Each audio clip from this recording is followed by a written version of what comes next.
ایک دن امام جعفر صادق کی خدمت میں مشہور ولی اللہ حضرت داؤد طائی رحمۃ اللہ علیہ تشریف لائے اور عرض کیا، یا ابن رسول اللہ، مجھے کچھ نصیحت فرمائیں، اس لیے کہ آپ اہل بیت میں سے ہیں۔ امام جعفر صادق رحمۃ اللہ علیہ نے فرمایا، اے ابو سلیمان،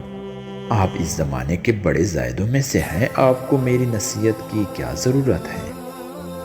انہوں نے عرض کیا، اے فرزند رسول، آپ کو اللہ تعالیٰ نے سب پر فضیلت بخشی ہے، آپ پر نصیحت کرنا واجب ہے۔ حضرت امام جعفر صادق رحمۃ اللہ علیہ نے فرمایا،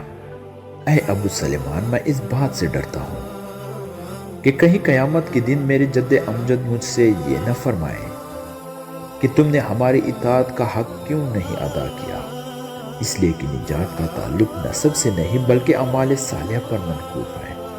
یہ سن کر حضرت داؤد طائی رحمۃ اللہ علیہ رو پڑے اور کہنے لگے، یا اللہ، جن ہستیوں کا خمیر آب نبوت سے ہو اور جن کی تربیت طبی اصول دین پر اور برہان و حجت قرآن سے ہو،